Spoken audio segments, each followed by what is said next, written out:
que cumprida, ninguém dá a menor pelota. Então eu criei a comissão do Cúmplice ao longo desses anos todos e fiquei muito mais tempo fiscalizando o cumprimento de lei do que fazendo lei. Porque senão a lei ia ficar na gaveta dos burocratas e dos poderosos de plantão, alimentando os cupins de conveniência. Essa que é a verdade. Então, entre você fazer uma lei e ela ser cumprida, a lei que tirou o chumbo da gasolina, o chumbo tetretila da gasolina, que também intoxicava os operários dentro das refinarias, você acompanhou isso?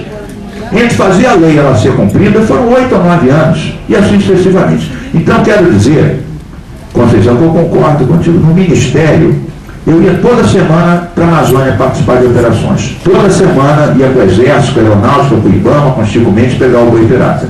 E derrubar um desmatamento para o menor desmatamento da história. Não basta ter a lei, se você não vai em cima, não fiscaliza, ninguém dá bola para a lei, o Brasil é a terra da impunidade. Então você tem razão. Então, que conclusão que a gente chega para isso? Temos que ter mais estruturas de fiscalização. Quando a gente criou o INEA, por lei, em 2007, nós fizemos o primeiro concurso da área ambiental em 30 anos. Nunca tinha havido um concurso, Marlos. Nunca tinha havido um concurso. É impressionante. Todo mundo, deputado Robson Leite, enche a bochecha falando que a questão ambiental é prioridade. Mas em 30 anos, sabe quantos concursos teve para CERLA, FEMA, IEF? Zero. 0,00. Nenhum.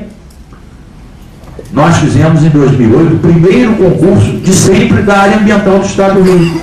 240 pessoas. Estão querendo fazer mais concursos. Guerra dentro do governo, contenção de gastos. Espero que chegue na Assembleia e que você nos ajude aqui a aprovar, para a gente ter realmente gente para fiscalizar. As pessoas ficam achando que a gente é a máquina de carimbar licença.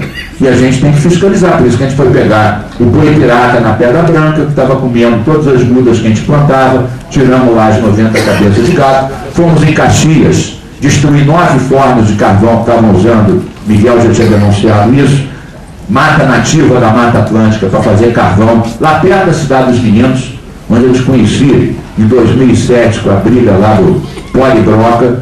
Então, foi lá, no meio de todo mundo, 9 fornos de carvão, então passar o trator e destruir aquilo. E assim é. Se você não vai para cima, eu concordo com você. Fiscalização, marco regulatório, ouvidorias, eu acho que a gente tem que avançar no Comperd. Eu acho que você pode jogar um papel, além do papel da Assembleia Fiscalizadora, propor também a criação, por exemplo, de uma ouvidoria para o Comperd, por exemplo, coisas que você pode, ao longo dessas audiências, acumular e propor para os poderes públicos, para a própria Petrobras. Eu vejo com muito bons olhos isso de ampliar a atividade fiscalizadora.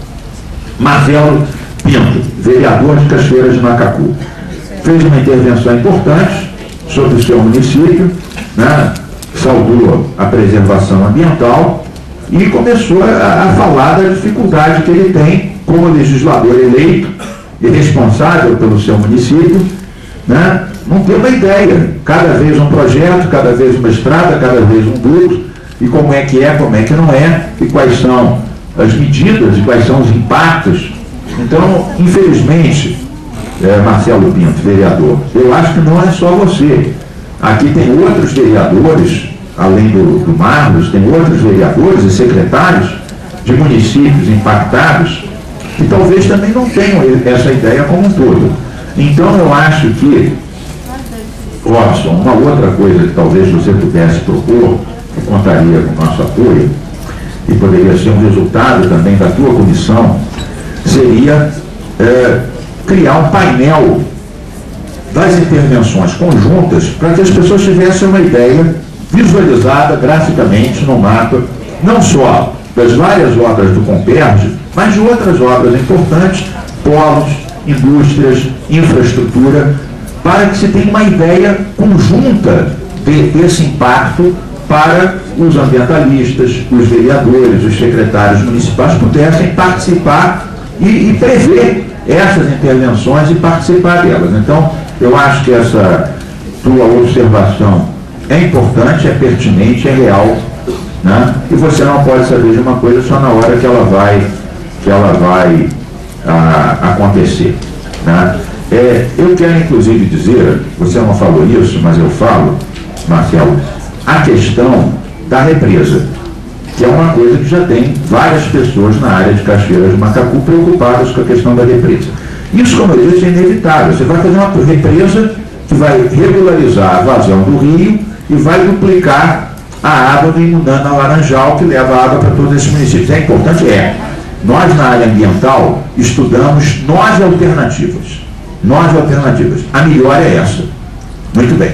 Mas todo mundo vai ser favorável? Não. Claro que não. 40 famílias vão ter que ser relocalizadas.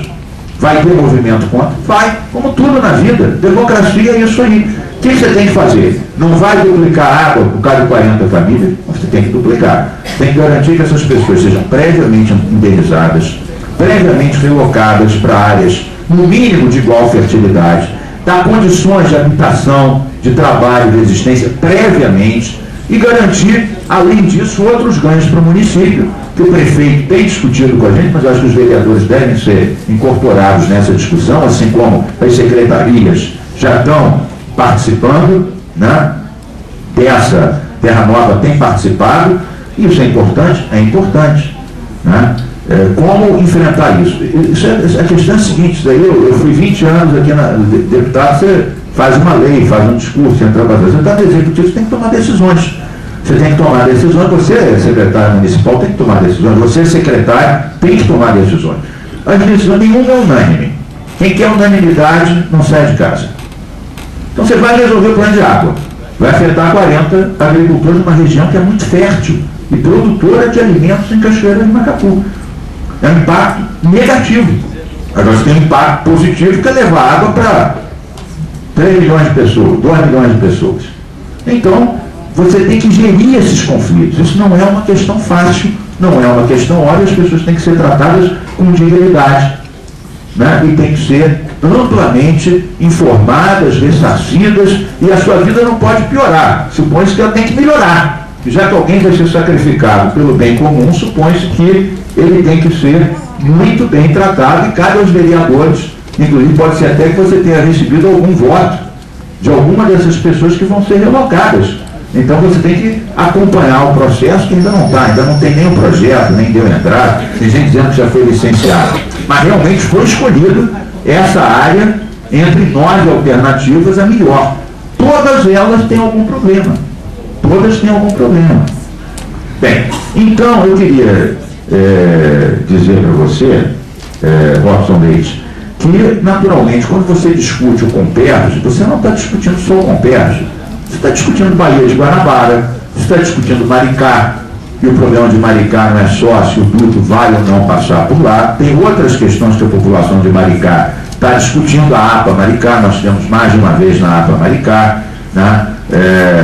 Tem lá, uma das vezes que a gente foi lá, a gente desmontou um aeroporto clandestino, né? Tiramos um monte de carros roubados que estavam sendo despejados lá, né? Tem ameaças de invasão, tem uma discussão que se tenta resolver, que é a questão do saneamento, que está bem encaminhada, tem a questão dos pescadores da área lá dos Zacarias, que é fundamental, que é importante. Então, na verdade, cada vez que você pega um problema, você vê que aqui a gente discutiu Comperj, mas se discutiu Reduc, se discutiu Baía de Sepetiba, se discutiu condições de trabalho nas terceirizadas, se discutiu fiscalização ambiental, se discutiu plano integrado, se discutiu previsão para os municípios saberem as várias intervenções que vão acontecer em cada um dos municípios. Então, na verdade, Robson Leite, o mérito dessas discussões é que você foca num assunto, o nosso foco é esse, é o Comperj, as compensações socioambientais, o que está avançando, o que está decidido, o que ainda não foi decidido e tem que ser decidido com urgência, como, por exemplo, a questão habitacional. Isso é uma outra notícia boa que eu tenho para dar para vocês, que eu esqueci de dar. E com isso vou encerrar minha intervenção. Nós, da área ambiental, questão da habitação. O pessoal das secretarias municipais ou estadual de habitação chega com um projeto. Vou querer fazer um complexo de 500 casas, 1000 casas em tal lugar. Aí o nosso pessoal da área do meio ambiente fala, não dá. Tem rio, tem costa, é faixa marginal de proteção. Aí o pessoal vai se queixar para o governador pessoal da área do meio ambiente é contra o projeto habitacional. Eu falo, pessoal, não é isso, é que aquela área a gente é a favor. Até porque a habitação é fundamental. Como é que você vai pedir às pessoas de ocupar as encostas e as margens dos rios? Com polícia? Claro que não. Você tem que dar habitação para o povo. Habitação ligada ao saneamento em área infraestruturada. Então o que a gente está fazendo? A gente se antecipou. Então eu dei uma orientação para a Secretaria e para o INEA para a gente identificar as boas áreas para habitação. Planas, né, com infraestrutura, e que não fossem em áreas de preservação, em reserva legal, em área, em suma, de restinga, de manancial, etc. E nós já fizemos 80% desse dever de casa. Identificamos vários terrenos ótimos, quer na região de Itaguaí, por causa do polo siderúrgico e do porto, quer na zona oeste, norte-oeste do Rio de Janeiro, quer na área do Comperj, sobretudo em São Gonçalo e Itaboraí. Não vou dizer que seja nessas áreas, que aí entra a Secretaria de Habitação, os planos diretores, tem que haver uma interação com os municípios. Mas nós já fizemos o seguinte dever de casa. Essas áreas são ótimas, são disponíveis, são planas e dá para colocar 400 mil pessoas. E não é empilhar, não. Com praça, com parque fluvial, etc., está com custo orçado. E agora vamos discutir com os prefeitos para ver quais áreas dessas são. Então a gente está querendo que o meio ambiente tenha uma proposição mais forte, e não apenas ficar dizendo, olha, essa área é ruim porque é faixa marginal, a outra é ruim porque tem manguezal.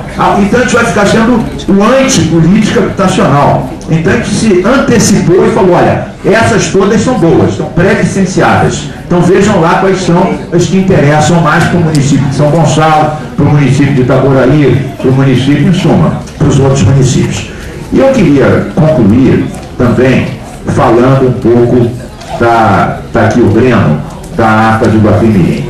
O pessoal da APA de Guapimirim, eles participaram do licenciamento ambiental, foram consultados e as questões que levantaram foram colocadas dentro do plano. E foram, obviamente, vacinadas pelo IBAMA, pelo Chico Mendes. Né? Depois, é claro, passa alguns anos, alguém diz, não queria, não é bem assim. As pessoas foram consultadas, colocaram questões que foram incorporadas no licenciamento ambiental, e, obviamente, se não tivesse assinatura concordando dos gestores dessa APA, do IBAMA e do Chico Mendes, não teria havido licença ambiental. Conversei na época com a ministra Marina Silva, e, naturalmente, todas as questões foram incorporadas. Agora não basta elas serem incorporadas. O pessoal da APA, e não só da APA Guapimirim, fica preocupado de ver o Comperj subindo e não ver o terreno em volta do Comperj sendo protegido e não ver o tal reflorestamento das 4 milhões de mudas sendo andado. Então eu acho que isso é uma preocupação legítima. Se tiveram boa vontade, se foram consultados, se colocaram as condições foram incorporadas, o IBAMA e o Chico Mendes assinaram como pré-condição de licença ambiental. Vamos dizer isso. Foi assinado. Foi passou alguns anos, não era contra, queria que fosse em Campos. Não, foi assinado pelo IBAMA e pelo Chico Mendes a licença ambiental. É bom que fique registrado aqui. Foi assinado. Agora, é correta a preocupação de dizer, vem cá, nós fizemos um sacrifício, né? Um grande projeto ao lado da APA mais importante de manguezais do fundo da Bahia. Eu estou vendo o Comperj subir, mas não estou vendo essa área chamada cabeça de peixe, como é que se chama esse terreno, e as 4 milhões de mudas. Então acho que essa observação é correta, é pertinente. Por isso que a gente deve assinar nos próximos 10 dias o plano de arborização e também o plano para todo o levantamento desse grande terreno, Watson, entre o Comperj e a APA, para garantir que ele realmente seja feito. Quer dizer, não é a Petrobras falando, não quero que seja um parque, porque eu não vou gerir um parque. Realmente não é função da Petrobras gerir um parque. Mas a partir desse levantamento, a gente vai definir. Porque eu acho que eu estava inscrito aí, mas você deve sair. Eu tenho que sair, realmente. Rapidamente, se o secretário da presença da mesa também. A gente estava discutindo com o INEA a recuperação das faixas marginais de proteção do Macacu e do Caceribu. Isso está realmente avançado. Há 15 dias e o termo de compromisso que a Petrobras parece que está bem avançado. A área de transição entre a APA e o Comperj, cerca de 2.000 hectares, não teve esse avanço que a gente gostaria. não é um termo preparado para isso, e a gente ficou sabendo que há questionamento jurídico, inclusive, da Petrobras, sobre a legalidade dos órgãos ambientais cobrarem a aquisição desse terreno por parte da empresa. Não, mas a empresa não vai fazer agora isso. Houve até um decreto estadual que você redigiu e o governador assinou. Mas o decreto, na verdade, tornava de utilidade pública para fim de desapropriação para não permitir a supervalorização do terreno. Para congelar o valor, para poder ser comprado. Foi isso que a gente fez na altura. Tem razão. Nós não estamos sentindo o avanço desse ponto. Bom, então eu vou falar para você, Breno, você tem razão. E mais um ponto muito rápido, em relação ao complexo de São Gonçalo, o Polo Industrial de São Gonçalo. As licenças vêm sendo emitidas pela Secretaria Municipal de Meio Ambiente, porque o INEA repassou à Prefeitura a competência para esse tipo de licenciamento. Ocorre que ali, como o senhor me disse, é um polo industrial. Não está no porte de licenciamento de um município. Aquela atividade inteira, o conjunto de impactos ambientais que vão ser causados por aquela área que é limítrofe à Guapimirim também, não vem sendo licenciado na escala correta que o TISNAM prevê. Então eu vou responder fica aqui a essas duas questões. De que seja licenciado pelo INEA. Bom, então eu vou falar rapidamente isso e depois vou ter que me retirar. Mas eu fiz questão porque realmente o Breno está aí presente, é um companheiro defensor aqui dos manguezais há muitos anos, e ele está acompanhando isso. Ele é agora, mas já era na época do licenciamento, gestor dessa APA. Então, realmente é uma coisa significativa.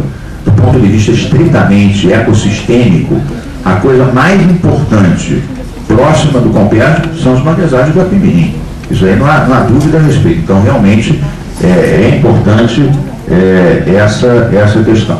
Então, o Breno, ele, além da questão que eu já levantei, e que ele está acompanhando e saúda, finalmente, então, vai andar a questão da arborização do macacu e do caceribu, as outras duas questões. Em relação a essa área, realmente as coisas não estavam muito avançadas. O questionamento que a Petrobras fez é que ela diz que ela não quer gerir um parque, então ela não sabe, ela não faz parte do seu estatuto. Ele falou, não, a gente não quer que você gere um parque, das duas uma. Quer dizer, ou a gente vai transformar isso em parque ou em APA, com um plano. A Petrobras vai financiar esse plano. Pode ser aquisição completa, pode ser aquisição de parte, né? E a Petrobras concorda com isso. Então, nesse momento, está sendo feito, foi feito já o edital para licitar quem vai fazer o plano dessa área, né? E a partir desse levantamento, que será rápido, até porque muito disso já foi levantado no EARIMA do Compérgio, porque muitas vezes você estuda 2, 3, 4 vezes a mesma coisa. Parece que você vai reinventar agora, e cada papel você paga. Aí paga para fazer um, paga para fazer outro. Então a gente vai aproveitar tudo que já tem no EARIMA do Compérgio, que já é 80% disso, atualizar, porque de lá para cá também pode ter havido mudança de uso, podem ter chegado outras pessoas, até por causa da especulação que está havendo na região. A gente vai basicamente atualizar isso e a partir daí nós vamos definir, nós, a área ambiental, o que vai ser feito para proteger integralmente, cumprir os compromissos que a gente assumir, e a Petrobras vai financiar esse estudo e essa implantação. Então não há contestação. O que a Petrobras questionava é que ela ia criar um parque para ela gerir. A gente falou, não é isso, né? Ou a gente cria uma APA, um parque estadual, anexo à APA Guapimirim, para funcionar até de tampão protetor, como era o teu plano inicial quando a gente discutiu isso final de 2007, início de 2008. Bem, e por fim, a última questão levantada diz respeito a São Gonçalo, é o licenciamento dessas empresas. Bom, na verdade, na secretaria, ainda no meu tempo, nós passamos para os municípios o licenciamento de pequeno e médio impacto. Não para todo o município, para aqueles que tinham secretaria, conselho, fundo e demonstrassem condições técnicas, químicos, biólogos, geógrafos para licenciar. A gente fez isso, e eu quero dizer que eu defendo essa posição, porque a gente tinha na FEMA 9.000 licenças, estava na mesma pilha o Compérgio, o Arco Metropolitano, posto de gasolina e licenciamento na Barra da Tijuca. Isso não dá certo em nenhum país do mundo. Então nós dissemos, não, aquele município que tiver isso tudo, pego, mas não de forma igual. Se o município tem um corpo técnico muito pequeno, só pega muito pouco impacto. Médio, pega... O município do Rio já pode fazer médio impacto, alguns até grandes, porque tem uma equipe. Então é na proporção da sua capacidade técnica de licenciar. Bom, São Gonçalo assinou o convênio, pegou então o licenciamento. O questionamento que você está fazendo é interessante. Você está dizendo que cada empresa inicialmente poderia ser considerada média e, portanto, dentro do convênio poderia licenciar. Mas você diz que elas formam um conjunto, que é um polo, e que o INEA deveria ter um olhar, se deveria também, né, participar de alguma maneira, ou trazer para si, ou participar em conjunto com São Gonçalo, já que é uma soma e não cada uma individualmente. Eu acho que pode ser que você tenha razão. Eu vou levar, eu me comprometo perante você e o deputado Robson e as pessoas que estão fazendo parte. Vou levar hoje mesmo, eu vou ter toda segunda-feira, tem uma reunião chamada Barata Voa, que é com todos os dirigentes da SEI e do INEA, que a gente tenta resolver os nossos problemas que não são pequenos.